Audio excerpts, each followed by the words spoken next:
አቡነ ሳዊሮስ በዘራቸው ነው፣ ሌላ ነገር የለም። የጠላናቸው ጎጃም እኮ ፓትርያርክ ነው የሾሙት አሉ። አሁንም ፓትርያርክ 6 ዓመት ሊሆናቸው ነው፣ 7 ዓመት አለቀ።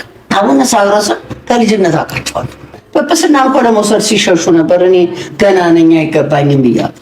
በፊንላንድ የሚገኙ ኢትዮጵያውያን ዘንድ መልካም ዜና ተሰምቷል። እግዚአብሔር ይመስገን እያላችሁ አመስግኑልን እያሉ ይገኛሉ። በሀገረ ፊንላንድ ሄልሲንኪ የሚገኙ ኦርቶዶክሳውያን ቤተ ክርስቲያን ገዝተናል እና ደስ ብሎናል እያሉ ይገኛሉ። This country is complex። በቃ ይሄ አገር ይሄን እኔ ብዙ ዲፕሎማቶች ኢትዮጵያን እንረዳ እንዴት ነው የምንረዳው ብለው ሲጠይቁኝ የመጀመሪያው ኢትዮጵያ እንደማትረዱ ማወቅ ነው። መጀመሪያ ማለት የመጀመሪያው ዕውቀት ኢትዮጵያ በጣም ከባድ ሀገር ነው፣ በጣም ኮምፕሌክስ ሀገር ነው። አያርጊው። በትግራይ ከተሞች ያልተጠበቀው የፊሽካ ስልት እያነጋገረ ይገኛል። በትግራይ ክልል መቀለን ጨምሮ በተለያዩ ከተሞች ወጣቶች የአስገዳጅ ውትድርና አፈሳን ለመከላከል እየዘየዱት እጅግ አስገራሚና አነጋጋሪ ነው የፊሽካ ጥሪ ስልት ከፍተኛ ትኩረት እየሳበም ይገኛል። ለብሔራዊ ደህንነትና መረጃ ኃላፊ ለተከበሩ ሬድዋን ሁሴን መረጃ ማስተላለፍ ፈልጋለሁ። እዚህ አዲስ አበባ ውስጥ ጽንዶ አለ። እዚህ አዲስ አበባ ፍንፍኔ ውስጥ ወያኔዎች የተደራጁ የተለያዩ እንቅስቃሴዎች እያደረጉ ነው ያሉት። ጦርነቱ ኦልሞስት አይቀሬ ሆኗል። በነገራችን እኔ ሰሞኑን ኮንክሉድ ምንድነው የደመደምኩት፣ በተለይ የአሜሪካው አምባሳደር ከተመለሰ በኋላ የደመደምኩት ነገር ጦርነቱ አይቀሬ ነው። ሰላም ጤና ይስጥልን። እንዴት አላችሁ? እንዴት ቆያችሁ? እንደተለመደው በእነዚህ በሰማችኋቸውና በሌሎች ተጨማሪ መረጃዎች መጣሁ። ተከታተሉኝ ዘንድ በአክብሮት ጋበዝኩ። እንደተለመደው ላይክ በማድረግ ከጀመራችሁ መልካም ይሆናል። ከወደዚህ ፎቶ እንነሳ። ይህ እንግዲህ ፎቶ የሚያሳየው የአማራ ሲኖዶስ በመመስረት ላይ ነው እየተባለ ነው። ዘንድሮ እንግዲህ 2018 እያለቀ ነው። ሊያልቅ ሲል ብዙ ነገሮችን እያሰማን ነው። እንግዲህ ብዙ ይሄ ደግሞ ሌላ ትኩሳት ነው። እንግዲህ እየመሸ እየነጋ ነው። እንደዚህ ከቀጠልን አንድ ቀን መሽቶ ላይ ነጋ ሁሉ የሚችልበት እውነትን ነው እንግዲህ የሚያሳየው። ዞሮ እግዚአብሔር ይሆናል። ሌላ ስንት ትኩሳቶች ያሉብን፣ ይሄ ደግሞ ተጨመረ።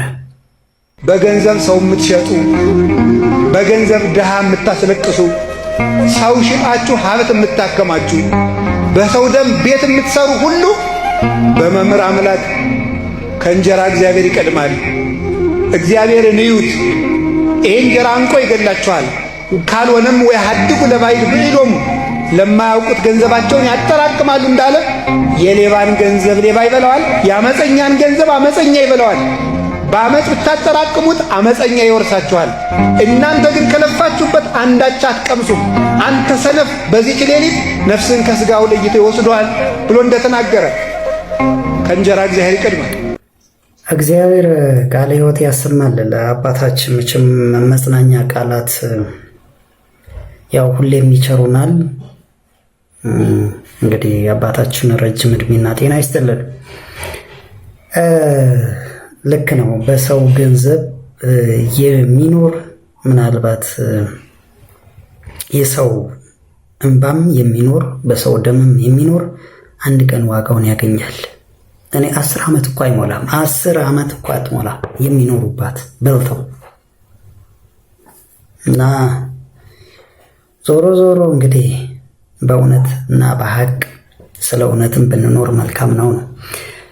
እኚህ ጋር ደግሞ አንዲት ሴትዮ የጠቅላይ ቤተ ክህነት ዋና ስራ አስኪያጅን አውቃቸዋለሁ ይላሉ። እንግዲህ የት እንደሚያውቋቸው አይዱን ነው።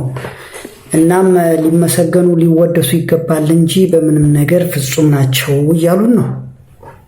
ፍጹም። እስቲ መጀመሪያ ስሟቸው። አቡነ ሳዊሮስ በዘራቸው ነው፣ ሌላ ነገር የለም። የጠላናቸው ጎጃም እኮ ፓትርያርክ ነው የሾሙት አሉ። አሁንም ፓትርያርክ 6 ዓመት ሊሆናቸው ነው፣ 7 ዓመት አለቀ። አቡነ ሳዊሮስ ከልጅነት አውቃቸዋለሁ። ጵጵስና እንኳን ለመውሰድ ሲሸሹ ነበር። እኔ ገና ነኝ አይገባኝም ብያለሁ። ደግሞ አንድ ታሪክ ልንገርህ፣ እንደው በመድኃኒዓለም ህዝብ ይወቀው። እንዲህ እሳቸው ላይ እየተንጠራራን እሳቸውን ዝቅ ለማድረግ እንደው የኢትዮጵያ ሕዝብ ይወቀው። ይሄ ሲመነኩሱ የሚሰጣቸው ጳጳስ ሲሆኑ የሚሰጣቸው ዱላ ይሄ ምንድነው? በትረ ሙሴ ነው ሲባል እሳቸው ጋር ሲደርስ አለቅ ሄድ የኔን ሮጣ ህንጣ ብለው የራሳቸውን በትረ ሙሴ አቡነ ጳውሎስ ሰጧቸው። ያንደት ምን ያመላክታል? ይሄ እስቲ ነገር ገና ከፍተኛ ደረጃ ይደርሳል። ጠብቋቸዋል። ገና እኔ ሞት ለሆነ ነገም ለሞት ይችላል። አቡነ ሳዊሮስ ግን ነገ ያችን ወንበር ይቀመጡባታል። ይህን አረጋግጥልሃል። በምንም ሳይሆን በእግዚአብሔር በዛን ጊዜ እየተገለሉ እየተሰደው በእንትን በተባሉበት ሰዓት ጳጳስ ሾሙ። ደግ አደረጉ። እንኳን ሾሙ፣ ትክክል ነው የሰሩትም። እዛ ሾሙ የለም እንደ ትግራይ 3 ጳጳስ ከሆነ ጳጳሶች መሾም ይችላሉ አንድ ላይ ሆነው። እርስዎ ደጋፊ ናቸው ነው የኦሮሚያ ሲኖዶስ? ይደግፋል። ኦሮሚያ ህዝብንም ድሮ ጀምሬ ይደግፋል። አቡነ ሳዊሮስ እንዳይገቡ ተብሎ በዘበኛ እንዲባረሩ ቤታቸው ታሽጎ ይደረጋል። እና ወንድሜ እስቲ ና ቁጭ በል ና እስቲ የኔ ወንድም እናውራበት። ለምን እንዲህ አረክ ማለት አይቀርም። ምንድነው በበስና ምንድነው ቆመጫን ምንድነው እንዴት ነው የምናምናቸው? እኛም እኮ ለማመን እኮ የነሱን ደግነትና ርህራሄ ማየት አለብን። የነሱን አንድ መሆን እንዲህ እኮ ማየት አለብን። እንዳታስገባው በዘበኛ አቡነ ሳዊሮስ በዘበኛ ሊባረሩ ከዚህ በላይ ምን ይጠበቃል? እንደገና ቤታቸው ታሽጎ እጅ ሆኜ ነው እኔ ቤቴ ፈርኒሽድ የሆነ ቤት የሚከራይ ነበር። በዚያን ሰዓት ይምጡ አባታችን እዚህ እንዲገቡ ነው። ጥሩ አባት ናቸው። ጥሩ በእውነት ጥሩ አባት ናቸው። እንግዲህ ምን ሌላ መለያ ይፈለገባቸው? በእኔ አይታሰሩም ብለው አርፋችሁ ተቀመጡ፣ ከዚህ ከእንዳትወጡ አትታሰሩ የሚል አባት እንደገና ተርቧል። አሁን ድረስ እኮ ትግራዮችን እያበሉ ሊነገርላቸው ይገባል፣ ሊደነቁም ይገባል። የክፉ ጊዜ እንትን የሚል አባት አለ እንዴ? ይሄንን ያደረጉ አባት ናቸው። ከዛ በፊት ጀምሮ ግን ወዳቸዋለሁ፣ አከብራቸዋለሁ፣ እደግፋቸዋለሁ። ምንም ክፉ ነገር ሲሰሩ አላውቃቸው። አንድም ቀን መጥፎ ነገር፣ አንድም ቀን ክፉ ነገር፣ አንድም ቀን ራስን መውደድ፣ አንድም ቀን ይህ ሌላ ነገር ውስጥ የመግባት ጠባይ የሌላቸው የጸዱ አባት ቢኖሩ አቡነ ሳዊሮስ ናቸው። ያን መሰክራለሁ። እውነቴን ነው። እውነተኛ ሰው ናቸው። ክፋት አይፈልጉ፣ አንድነትን ይፈልጋሉ። የሚጠቅመው አንድነት፣ የሚጠቅመው ሰላም። ሿሚው መድኃኔዓለም ነው። ወንበር የሚያስቀምጥ እዛቸው ወንበሩ ላይ ዓለም መድኃኒት ነው። አለሱ ፍቃድ የሚገኝ አንድም ነገር የለም። አቡነ ሳዊሮስ በእውነት አሁን ይኸው ሂድና ምን እንደሰሩ ሰው እንዲህ አፉ ሳይተነፍስ እንዲህ አይነት ለውጥ ግቢው ላይ ያደርጋል። ቶታል እኮ ለውጠውታል። በጣም አምሯል። እንሂድ ከፈለክ በእውነት አብረን። መንበረ ፓትርያርክ ነው ሁሉ ጠቅላው ያ ግቢው በሙሉ ሌላ ታሪክ ተሰርቷል። መንበረ ፓትርያርክ ብለው መግቢያው ሁሉ መንበረ ጵጵስና ብለው ሁሉ ቆንጆ ሆኖ ተሰርቷል። ግቢው ራሱ እንዴት እንዳማረ ለውጥ አይፈለግም።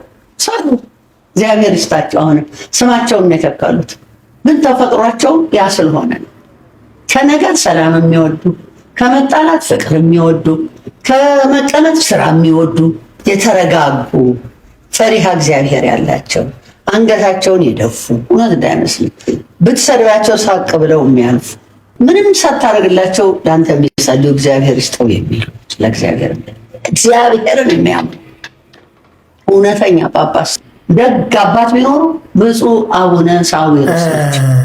ራሴን አደነኩኝ በእውነት እኚህ ሴትዮ ወይ እኚህ አንቱ ያው እንደ ሰው ያው አንቱ ልባላቸው ትልቅ ናቸው። ግን ደግሞ ያው ካወሩት አንጻር ከተናገሩት አንጻር ስመዝን ደግሞ አንቺ ነው የምላት። ስለዚህ እቺ ሴትዮ በትዕግስት ሰማዋት እና ራሴን አደነኩኝ በእውነት በትዕግስት ሰማዋት። እንግዲህ ጳጳስን ለማድነቅ ቻለች ማለት ነው እና እያደነቀች ነው። እጅግ ሩህሩህ በጣም እግዚአብሔር የመረጣቸው አድርጋ እያንቆለጳጳሰች ያቀረበችልን እና አንድነት ፍቅር ነው አለች። አንድነት ደግሞ አስፈላጊ ነው አለች። የኦሮሚያን ሲኖዶስ እደግፋለሁ አለች። እዛ ጋር ሌላ ሲኖዶስ አማራ እያለ ነው። መከራችን እኮ አንድነት እንደዚህ ነው። እየተበታተኑ አንድነት አለ እንዴ ሲጀመር። አንቺ ስለ መንበረ ፓትርያርክ ማማር ነው ግቢውን ህንፃ ማማሩን ነው እያየሽ ያለሽው ሴትዮ። ህንፃ ስላሴ ስንት ቦታ ነው የፈረሰው? ስንቴ ነው የፈረሰው? ሻሸመኔ ላይ ምንድን ነው የሆነው? ያ የንጹሐን ደም እኮ አይፋታም እኮ። ዱላ ምንድን ነው በትረ ሙሴ ማለቆንም እንደ መልካም ነገር ነው አንቺ የተረጎምሽው። ወል በዛ ላይ ደግሞ ሲኖዶስ ሊያቋቁሙ ሲሉ የነበረውን ሁኔታ እሰየው ደግ አደረጉ አልሽ። እኔ ምለው ግን እንዴት ነው ክርስትናችን? እንዴት ነው አስተምሮዋ እንደዚህ ነው እንዴ? ቢገፉ ቢጠሉ ሄደው ወደ በረሃቸው ወደ በዓታቸው ገብተው እግዚአብሔርን ነበር መጠየቅ የነበረባቸው። ከዛ እግዚአብሔር በራሱ አመቻችቶ ያመጣቸው ነበር በእውነት ቢሆን። ለነገሩ ምን ሴት ህዝብ ቦታ ያው ይቅርታ ማለት እንዲህ አይነት ቦታ ላይ መግባት ያለበት እግዚአብሔር ነው። በአጠቃላይ እግዚአብሔር ነው መግባት ያለበት። አንድ የዶክተር ሮዳስ ታደሰ መጋቤ ሐዲስ ዶክተር ሮዳስ ታደሰ የጻፈውን መጽሐፍ አንብቤ ነበር። አንድ ምን ነበር የሚለው ርዕሱን አሁን አላስታወስኩትም። እና እንዲህ በአመፃ ለሹመት የሚጣደፍ ነበር። መጨረሻ ላይ ግን ወንበሩ ላይ ነው ሞቶ የተገኘው። እና ለጊዜው ተሾሟል። ሁሉም የአማራውም ይሾማል፣ የጎጃሙም፣ የምኑም፣ የሁሉም፣ የኦሮሚያውም፣ የደቡቡም የሁሉም ሊሾም ይችላል። ግን እግዚአብሔር ደግሞ ይመጣል አንድ ቀን ሁሉንም እንደየስራው ያስተናግደዋል። አሁን ላይ ህንፃ በህንፃ እየሰሩ ነው። መልካም ነገር። ያው ቤተክርስቲያን ልማት ያስፈልጋታል። ትክክል። የልማት መሰረትም ናት ቤተክርስቲያን። ብዙ ነገርም ሰርታለች። ትላልቅ ገቢዎች የሚገኙትም እሷ በሰራችው ስራ ነው። በቱሪዝም ላሊበላ እየተጎበኘ ነው። የቤተክርስቲያን አስተዋጽኦ ብዙዎች ይሄንን አሁን አንቀበልም የሚሉ አሉ። ማዕት በሚሊዮን የትም አይደረስም ግን ተብሎ ከእግዚአብሔር ጋር ስለሆነ እግዚአብሔር ደግሞ ክንደ ብርቱ ነው፣ ይደቁሳል። በጊዜው በሰዓቱ የዘገየ ይመስላል ግን ይሰራል። ወንድማችን እንደዚህ ይላል ስለዚች ሴትዮ ስሙት። ወይዘሮ ኤልዛቤል ቤተ ክርስቲያንን ለስንት ዘመን ስታዳክሚ ኖርሽ። 2 ትውልድ በሙሉ ኤልዛቤል ሆነሽ ይችን ቤተ ክርስቲያን አስጨነቅሻት። ያ ትውልድና በዛ ባንቺ ዘመን የነበረ አመራር መጠየቅ አቅቶት ሊሆን ይችላል። በምታሳዩ ጥሬ ስጋና የውስኪ ጠርሙስ እየማለለ ባንቺም የወጣትነት ሰውነት እየተገረደልሽ ሊሆን ይችላል። ይሄ ትውልድ ግን ወርቅ ብታነጥፊለት በሃይማኖቱ አይደራደርምና ሰሞኑ የጀመርሽውን ቆዳሽን የማስፋት ጨዋታ ታቆሚያለሽ። ካላቆምሽ ልጆችሽ የልጅ ልጆችሽ የሚያፍሩበትን አንቺን የሚገላምጡበትን ንግግር መናገር እንጀምራለን።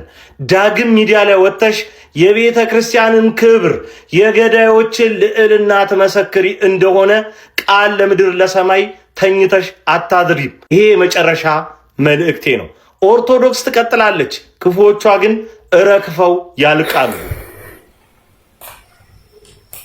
ስድብ የሚታገስ ሰው የክርስቶስን መስቀል ብለታ ዓርብ እንደተሸከመ ይቆጠርለታል ይላል። ሲሰደብ ዝም ያለ ሰው አንድ አባት ሌባ አለው፣ ዝም ኋላ አህያ አለው።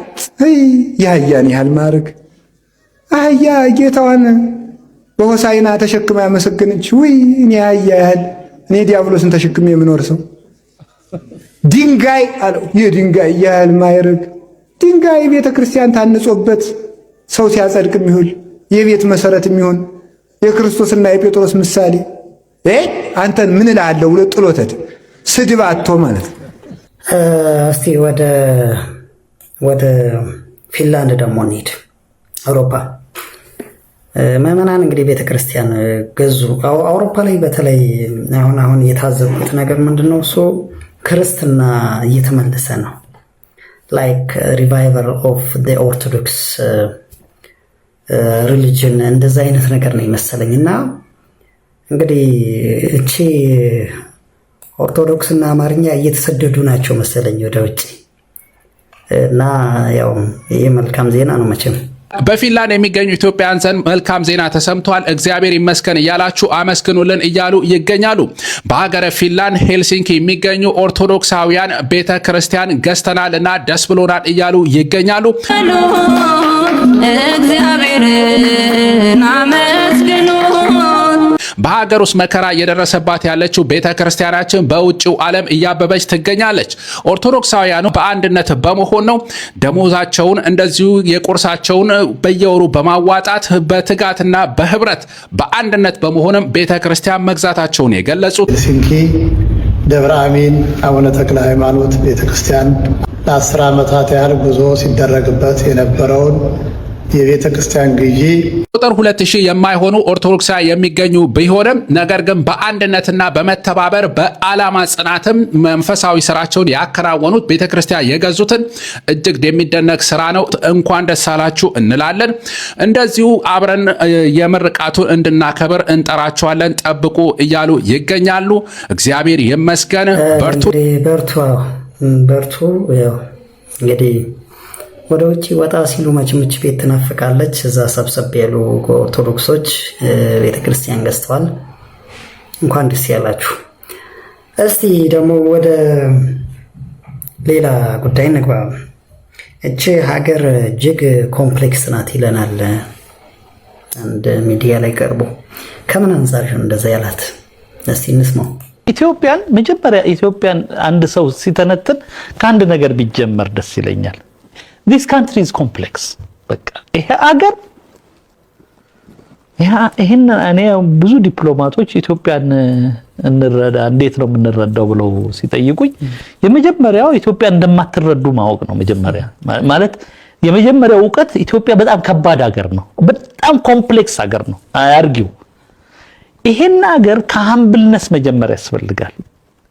ይሄ ሀገር ሲምፕል ኢንተርፕሪቴሽን ሰጥተህ በዚህ ነው መንገዱ ምትላል። የመጀመሪያው ሀው የኢትዮጵያን ፖለቲካ ለመረዳት ይሄ ሀገር በጣም አስቸጋሪ ኮምፕሌክስ አንደኛ እሱ ውስብስብ። ይሄ ሀገር አይበተንም። በነገራችን ላይ ኢትዮጵያ ምናምን ትጠፋለች ምናምን አይሰራም። ለኔ ኢትዮጵያ ሁላችንም አዘ ኤንድ ኦፍ ዘ ዴይ ቢል ቲፒኤልኤፍ ሲመጣ ኤርትራ ምን ለማድረግ ነበር የመጣው? መጀመሪያ የትግራይ ነፃ አውጪ እኮ ነው። ምን ሊያረግ ነው የመጣው? ትግራይ ሊገነጥል መጥቶ አዲስ አበባ ሲገባ ግን ይቺ ሀገር በጣም ትልቅ መሆኗል ኢቭን አንቲቴሲስ የኢትዮጵያን አንቲቴሲስ ይዘመተ ይሄ ሀገር መፍረስ አለበት ብለ 4 ኪሎ የገባ ቀን ታቆማለህ። ምንም በኢትዮጵያ ታሪክ ለምን በጣም ከባድ ነው ይሄን ሀገር ማፍረስ። አንደኛ ይሄን ሀገር አንድም ማድረግ ከባድ ነው አይደል? ማለት this is our challenge። ይሄ ሀገር ኮምፕሌክስ ነው የሚባለው ለዚህ ነው። ስለዚህ ምንድነው ማለት ነው? አንሸናነፍም ማለት ነው። ይኸውልህ አንተ ስልጣን እንኳን ብትይዝ አንቲ ኢትዮጵያ ሆነ እንኳን መተስልጣን ብትይዝ ይሄን ሀገር ዲስማንትል ማድረግ አይቻልም። ካልተቻለ ምንድነው የምናደርገው? ይሄን ሀገር መበተን ካልቻለን ምንድነው የምናደርገው? እዚህ ሀገር ውስጥ መኖር ነው። ከኖርን ደግሞ እየተፋተግን ነው ወይ የምንኖረው? ለምን ኢትዮጵያ ለኔ ስቴቱ ከባድ ነው። ስቴት እና ኔሽን እንግዲህ ይለያያል። ስቴታችን ጠንካራ ነው። የኢትዮጵያ መንግስታት በጣም ጠንካራ ናቸው። ሀገረ መንግስቷ ጠላት ሲመጣ እንመክታለን፣ አንድ እንሆናለን ምናምን። ያልተሳካልን ኔሽኑ አልተሳካልንም። ኔሽን ዋይዝ ምን ማለት ነው ያልተሳካልን? አንድነቱ ህዝቡ ኢትዮጵያን በትክክል በተለይ ኤሊቱ ከፓስፖርት ባለፈ ይሄ ሶፍትዌሩ ማለት ነው ኢትዮጵያዊ ስትሆን ለዚች ሀገር የሚያስፈልገውን ሳክሪፋይስ ለመክፈል የተዘጋጀ የፖለቲካ ኤሊት የሚስማማ የፖለቲካ ኤሊት ሁሉም ሲመጣ ራሱን የሚያይባት ኢትዮጵያ ማለት ነው። ይቺ ሀገር ስለዚህ በምንድነው ያለነው? ብዙ ጊዜ እንትኑ ስርዓቱ የብዙ ሺህ ዓመት ደግሞ ስቴት ካልቸር ያለበት ሀገር ስለሆነን አለን። አሁን ይሄን አንድ ስቴፕ ማሳደግ ነው የሚጠበቅብን። ኢንፍራስትራክቸሩ አለን። ምንድነው የምናሳድገው? ወደን ሁላችንም አለንባት የምንለዋን ኢትዮጵያ። ለምን ኢትዮጵያ ውስጥ ኢትዮጵያን ተቀብሎ መኖር ብቻ ነው የሚቻለው። እንግዲህ መልካም ነው፣ ያው መልካም ነው። ደስ የሚለው በአሁን ኮንቴክስት ኢትዮጵያ የሚለውን ስሙን ራሱ መጥራት የማይፈልጋል፣ ደስ የማይለዋል። ታሪኳን የማይወዳል፣ ሌላ ታሪክ ይሰራ እኔ በምፈልገው የሚል አለ። ኖ አንድ ላይ መሆን አይቻልም የሚል አለ። ተነጣጥለን ነው መኖር የምንችለው የሚል አለ። ብቻ ከባድ ነው ያለንበት፣ በተለይ ከአሁን ኮንቴክስት በጣም ከባድ ነው ያለንበት እና ዞሮ የኔ እምነት ምንድነው እሱ ያው ኮምፕሌክስ ብትሆንም አትነጣጠልም ብሏል። እኔም እምነቴ እንደዛ ነው፣ እምነቴ ነው። ለምንድነው ካል እቺ ሀገር ብዙዎች እንደምናስባት ሳትሆን በእግዚአብሔር እጅ ያለች ናት። በእግዚአብሔር እጅ እግዚአብሔር ለይቶ የሚያውቃት ከምናስበው በላይ ነው። ዝም ብሎ ያንገዋልለናል እንጂ ዝም ብሎ መፍጨርጨር፣ ይሄ ሰውኛ ነገራችን ያንገዋልለናል እንጂ ተንገዋለን መጨረሻ ላይ ያው ደቀን መጨረሻ ላይ የሆነ ታክቶን እንተዋለን እንጂ እኔ በዛ ነው ማምነው። ወደ ትግራይ ደግሞ በቃ እንበል። ያው እንግዲህ ሰሞኑን አፈሳ ነበረ። አፈሳው እንግዲህ ወጣቶች ምን ዘየዱ ከአፈሳ ለመዳን? እስቲ ይሄኛው ቲክቶከር ዜነኛ እንደዚህ ይላል። በትግራይ ከተሞች ያልተጠበቀው የፊሽካ ስልት እያነጋገረ ይገኛል። በትግራይ ክልል መቀለን ጨምሮ በተለያዩ ከተሞች ወጣቶች የአስገዳጅ ውትድርና አፈሳን ለመከላከል እየዘየዱት እጅግ አስገራሚና አነጋጋሪው ነው የፊሽካ ጥሪ ስልት ከፍተኛ ትኩረት እየሳበም ይገኛል። የስፖርት ወይም የትራፊክ ፖሊስ ሳይሆን ወጣቶች እርስ በርስ ለመጠራራትና ራሳቸውን ከአስገዳጅ አፈሳ ለመከላከል የፊሽካ ድምፅን እንደ መገናኛ ዘዴ እየተጠቀሙበትም ይገኛል። የመጀመሪያው የፊሽካ ድምፅ የሚሰማው አፈሳ የሚያከናውኑት ታጣቂዎች ወደ አካባቢ መቃረባቸውን ለመጠቆም ነው። ድምፁ ሲሰማ ወጣቶች በፍጥነት ተሰባስበው ሰው በግድ እንዳይወሰድ ይከላከላሉ። ካልሆነም ከነዚህ አፋሾች ራሳቸውን ለመከላከልና ለማምለጥ እንደሚጠቀሙበትም እየተነገረ ይገኛል። ኮድ እንግዲህ ያው የግድ ነው።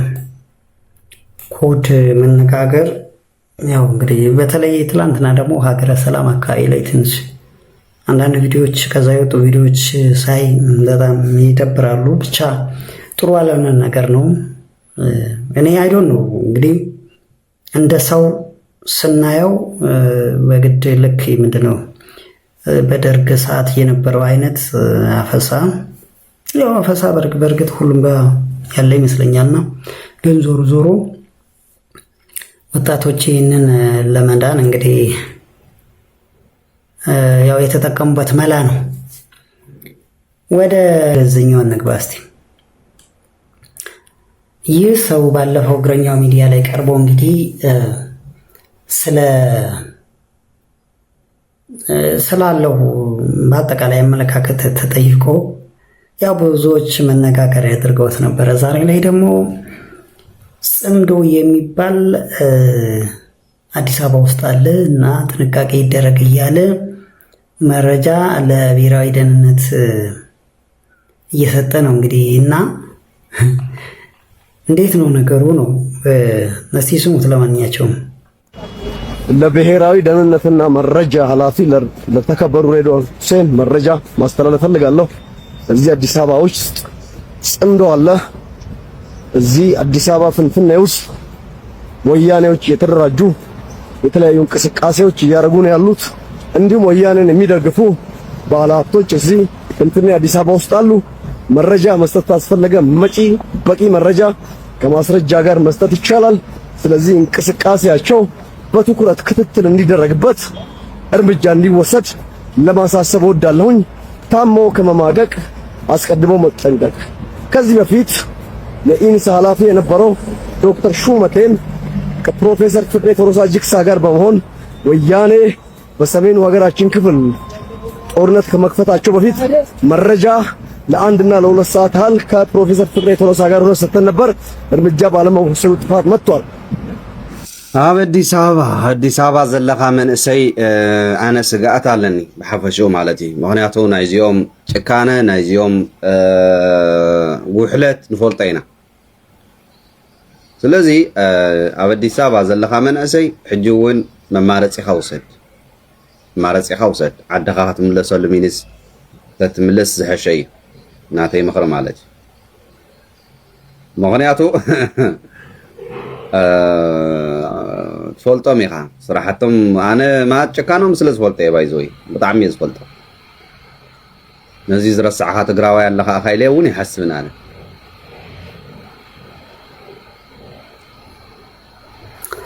አሁን እኔ ዝጋ ማለት የምፈልገው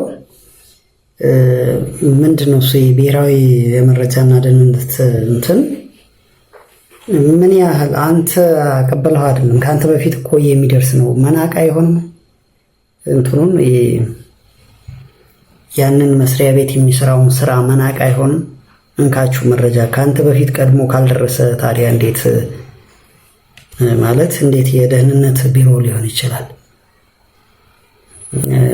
እንዲህ አይነት ነገር እሱ የፈለገውን ነገር አንተ ከምታስበው ቀድሞ 10 20 እጥፍ ተወርሮ ካልደረሰበት ከአንተ በፊት ምን የደህንነት መስሪያ ቤት ይባላል ታዲያ? እና አሁን አንተ ዝጋይ ስታቀርብ እኔ ልክ ምረዳው በቃ አንደኛ በዛ አይነት ፎርም አይደለም መቅረብ ያለበት። የሆነ ምንድነው የሆነ ነገር ለምሳሌ አንተ የተነሳበት የሆነ ሌላ ቋንቋ የሚናገር ሰው ካለ አሃ ብለህ ጠርጥረህ ወይንም ደግሞ የሆነ ፐርሰናል አታክስ ቢሆን በምን እናውቀዋለን ነው። ስለዚህ እንዲህ አይነት ነገር እኔ በበኩሌ ተቀባይነት የላቸው። መስሪያ ቤቱን መናቅ ነው።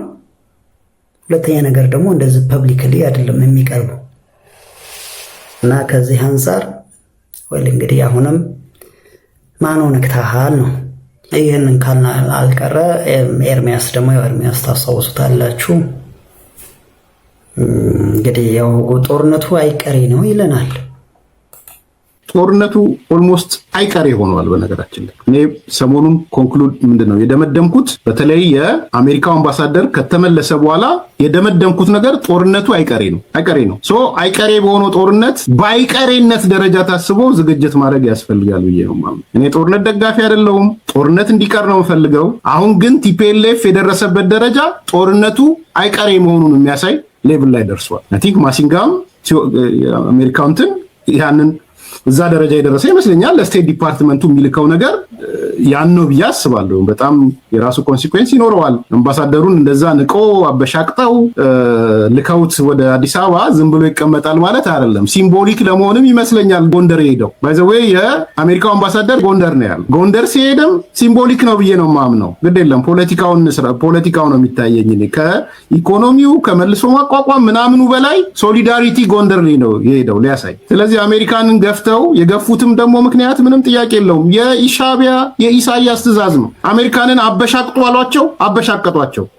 ይሄ ነው፣ ሌላ እኮ አይደለም። የአሜሪካው አምባሳደር መቀሌ ሲሄድ እንደዛ አበሻቅጠው የሚፈልገውን ነገር እንዳያረግ አድርገው ፕሬዝዳንቱን እንዳያገኝ የጊዜ አስተዳደሩን ፕሬዝዳንት እንዳያገኝ ደብረጽዮንም ጋር እንዳይገናኝ ያደረጉት እንንቃለን ነው። ንቀቱን ግን የአሜሪካ መንግስት በሚበቀልበት ደረጃ ይበቀላል። ቀላል እንዳይመስላችሁ የአሜሪካ መንግስት በዚህ ደረጃ ሂራርኪያል ነው፣ ቀላል አይደለም። ጦርነቱ በጣም ቅርብ ሆኗል። ጦርነቱ እኔ የማየው ነገር እየቀረበ መምጣቱ ሰው ዝግጅቱ በዛው ልክ መሆን አለበት ብዬ ነው ማለት። ስለዚህ አሁን አሜሪካ አምባሳደርን አበሻቅጠው ላኩ።